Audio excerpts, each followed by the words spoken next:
सहज मार्ग के सभी अभ्यासियों को प्रणाम। आप सबने सत्य का उदय पुस्तक जरूर पढ़ी होगी और जो भी सहज मार्गी है उसे कम से कम सत्य का उदय पुस्तक जरूर पढ़नी चाहिए, क्योंकि इस पुस्तक के माध्यम से हमें पता लगता है कि आध्यात्मिकता क्या है और सहज मार्ग के अभ्यासी का उच्चतम लक्ष्य क्या है। इस पुस्तक में बाबूजी महाराज ने कई विषय लिए हैं, जैसे कि मनुष्य के जीवन का लक्ष्य क्या होता है, गुरु किस प्रकार का होता है, उस लक्ष्य को प्राप्त करने के लिए साधन और उपाय क्या होते हैं। इस तरह के जितने भी विषय जो आध्यात्मिकता से संबंधित है वो इस पुस्तक में बाबूजी महाराज ने दिए हैं। तो इस पुस्तक का जो अंतिम अध्याय है वह है साक्षात्कार। आप सब जानते हैं कि हम सबका जो उच्चतम लक्ष्य है वह है भूमा का साक्षात्कार। तो जो भूमा का साक्षात्कार है वह क्या है, तो इसके लिए हमें पहले ये जानना पड़ेगा कि साक्षात्कार होता क्या है।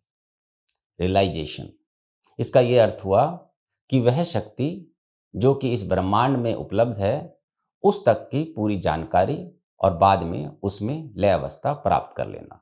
तो साक्षात्कार को जानने के लिए सर्वप्रथम हमें ये जानना होगा कि ईश्वर क्या है, सृष्टि क्या है और मनुष्य क्या है।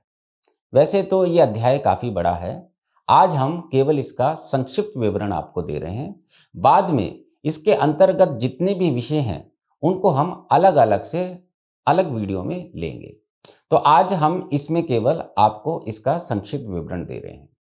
हम सब जानते हैं कि हमें साक्षात्कार करना है, तो साक्षात्कार के लिए किसका साक्षात्कार करना है? हमें भूमा का साक्षात्कार करना है। और भूमा कहाँ है? ईश्वर के बाद 16 वृत्त के बाद भूमा है, जो कि बाबूजी महाराज हैं। आप सब जानते हैं बाबूजी महाराज का अवतरण का कारण युग परिवर्तन का है, इसलिए वह भूमा की शक्ति लेकर इस धरा पर अवतरित हुए हैं। तो हम जानेंगे कि ईश्वर क्या है, सृष्टि क्या है और मनुष्य क्या है। हम सब जानते हैं कि मनुष्य और सृष्टि ये सब ईश्वर की अभिव्यक्ति है। इसका ये अर्थ हुआ कि जो ब्रह्मांड है और जो मनुष्य है दोनों का निर्माता ईश्वर ही है। तो ईश्वर ने इस पूरे जगत को जागृत करने के लिए अपनी शक्ति हर जड़ चेतन में प्रवाहित की है। तो मनुष्य और ब्रह्मांड दोनों की अभिव्यक्ति ईश्वर द्वारा हुई है। अब आप देखेंगे कि इस ब्रह्मांड के पीछे भी अनगिनत ब्रह्मांड है और उनके पीछे भी कई ब्रह्मांड हैं। इसी प्रकार जो मनुष्य है उसके भी इस स्थूल शरीर के पीछे कई प्रकार के शरीर हैं, जिनमें से 3 शरीर हम जानते हैं, स्थूल शरीर, सूक्ष्म शरीर और कारण शरीर। इसके पीछे अति सूक्ष्म शरीर हैं जो आत्मा के ऊपर आवरण के रूप में चढ़े हुए हैं। बाबूजी महाराज ने कहा है इन सभी शरीरों के नाम देना संभव नहीं है, इसलिए इन्हें आत्मा के ऊपर के आवरण कहते हैं। और बाबूजी ने इसी अध्याय में ये भी बताया है कि आत्म साक्षात्कार ही ईश्वर साक्षात्कार है। ये क्यों कहा गया है? क्योंकि जो ईश्वर की शक्ति हमारी आत्मा को जागृत करती है वह ईश्वर का ही अंश है। अगर हम आत्म साक्षात्कार को प्राप्त कर लेते हैं तो समझिए कि हमने ईश्वर साक्षात्कार को प्राप्त कर लिया। अब बाबूजी महाराज ने हमें ये तो समझा दिया कि ईश्वर क्या है, सृष्टि क्या है और आत्मा क्या है। इसके बाद बाबूजी ने हमें बताया है कि साक्षात्कार के लिए हमें क्या करना होता है। तो बाबूजी ने बताया है कि जब से सृष्टि बनी है राजयोग पर निरंतर खोज हो रही है। आप सब जानते हैं सहज मार्ग राजयोग का परिवर्तित रूप है। तो उस समय के जो ऋषि थे उन्होंने 4 साधन बताए हैं साक्षात्कार के लिए। उसमें सर्वप्रथम आता है विवेक, दूसरा आता है वैराग्य, तीसरा आता है सठ संपत्ति और चौथा आता है मुमुक्षा। ईश्वर साक्षात्कार के लिए 4 साधनों की आवश्यकता होती है। वह है विवेक, वैराग्य, षट संपत्ति और मुमुक्षा। सहज मार्ग में विवेक और वैराग्य साधन नहीं माने जाते, यह साधना के क्रम में स्वतः ही हमारे अंदर पनपते हैं।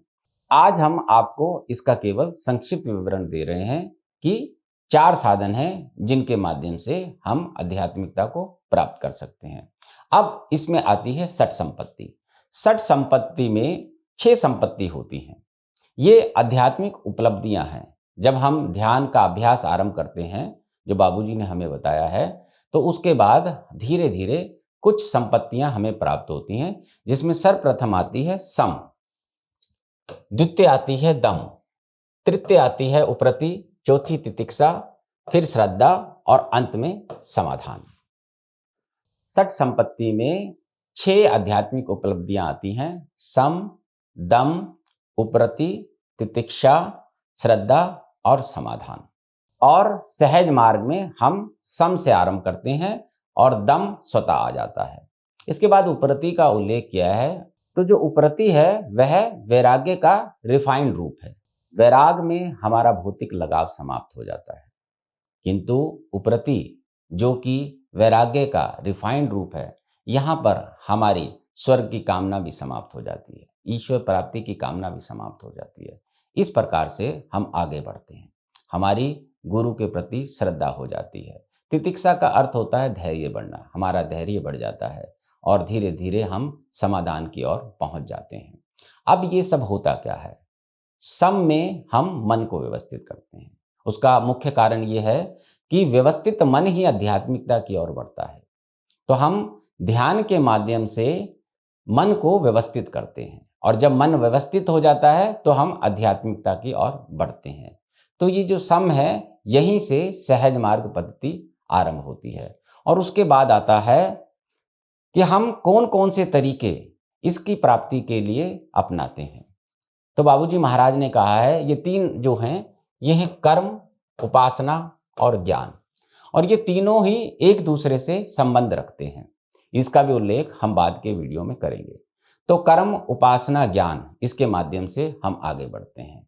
अब मन को व्यवस्थित जो हम करते हैं, उसके लिए मन की जो वृत्तियां हैं उस पर हम ध्यान देते हैं। मन की 5 वृत्तियां हैं, क्षिप्त, मूढ़, विक्षिप्त, एकाग्र और निरोध। जब ये 5 वृत्तियां हमारी शांत हो जाती हैं, तब हम आध्यात्मिकता की ओर बढ़ते हैं। तो बाबूजी ने इस अध्याय में एक एक चीज हमें स्पष्ट की है कि किस प्रकार से सहज मार्ग एक सैद्धांतिक पद्धति है और जिसका पालन करने से हम साक्षात्कार की ओर बढ़ते हैं। अब ये जो अंतिम अवस्था है, निरोध अवस्था, इसके लिए क्या लिखा गया है? निरोध अवस्था की प्राप्ति के लिए अष्टांग योग। तो पहले जो ऋषि थे उन्होंने अष्टांग योग की बात की। यम, नियम, आसन, प्राणायाम, प्रत्याहार, धारणा, ध्यान, समाधि, ये जो 8 योग के अंग हैं, इनके माध्यम से हम साक्षात्कार की ओर बढ़ते हैं और मन को व्यवस्थित करते हैं। पर बाबूजी महाराज ने सहज मार्ग पद्धति हमें दी, और जिसमें हम 7वें सोपान अर्थात ध्यान से आरंभ करते हैं और यम, नियम, आसन, प्राणायाम, प्रत्याहार, धारणा स्वतः ही हमारे अंदर आ जाती है। इसके लिए हमें अलग से अभ्यास नहीं करना पड़ता, जिससे कि हमारा काफी समय बच जाता है और हमारी यात्रा तेजी से आगे बढ़ती है। तो अंत में हम आते हैं समाधि की अवस्था में। तो समाधि के भी 3 प्रकार हैं। चेतना नहीं रहती, सबसे पहली समाधि की जो अवस्था है जिसमें हमें अपनी चेतना नहीं रहती। दूसरी आती है अचेतनता में चेतनता।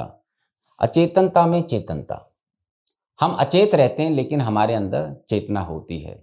जैसे हम पार्क में घूम रहे हैं और बाबूजी के ध्यान में डूबे हैं, लेकिन हम किसी पेड़ से नहीं टकराते, किसी व्यक्ति से नहीं टकराते। तो अचेतनता में रहते हुए भी हमारे अंदर एक चेतना जागृत रहती है। और अंत में आती है सहज समाधि, जहां पर हम सबको पहुंचना है। तो सहज समाधि पर संत कस्तूरी ने एक लेख भी लिखा है, आप वह भी पढ़ सकते हैं। और अगर वह लेख आपको चाहिए हो तो आप हमें ईमेल के माध्यम से भी संपर्क कर सकते हैं। तो सहज समाधि तक पहुंचना हर अभ्यासी का लक्ष्य है। और वह कैसे होता है? जब मन व्यवस्थित हो जाता है। अष्टांग योग के 7वें सोपान से हम आरंभ करते हैं और जो अंतिम समाधि है वहां तक हम पहुंचते हैं।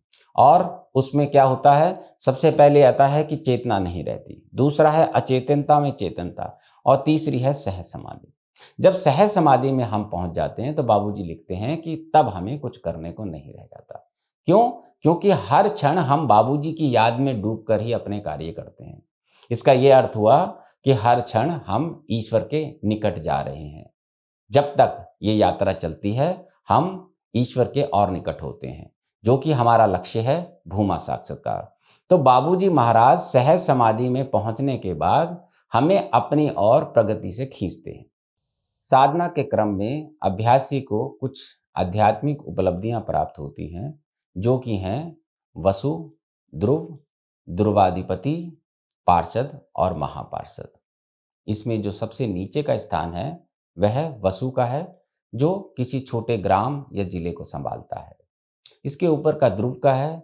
ध्रुव जो है एक पूरे शहर या राज्य को संभालता है, जिसके नीचे कई वसु कार्य करते हैं। इसके ऊपर ध्रुवाधिपति है, जिसके नीचे सारे ध्रुव कार्य करते हैं।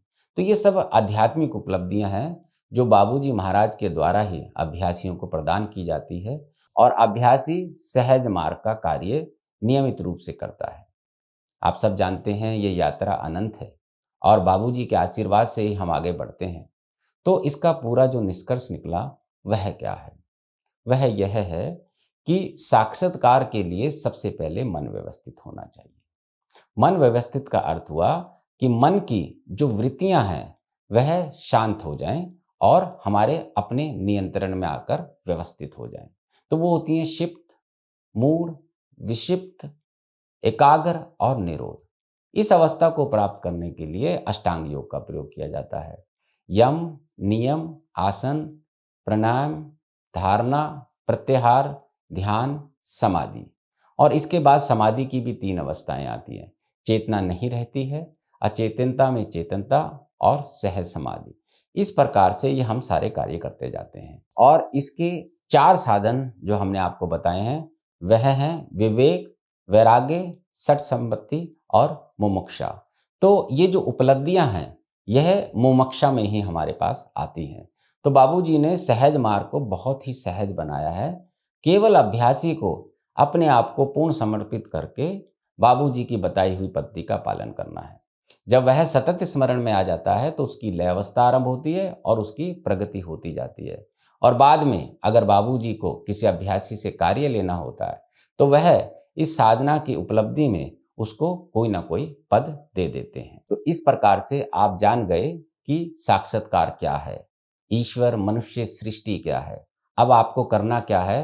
केवल नियमित रूप से बाबूजी का ध्यान कीजिए और आप सब ये उपलब्धियां धीरे धीरे बाबूजी के आशीर्वाद से प्राप्त करेंगे और बाबूजी के कार्य को भी संपन्न करेंगे। जितने भी विषय बाबूजी ने इस अध्याय में लिए हैं हम उन पे अलग से विस्तृत रूप में एक एक वीडियो आपके समक्ष प्रस्तुत करेंगे।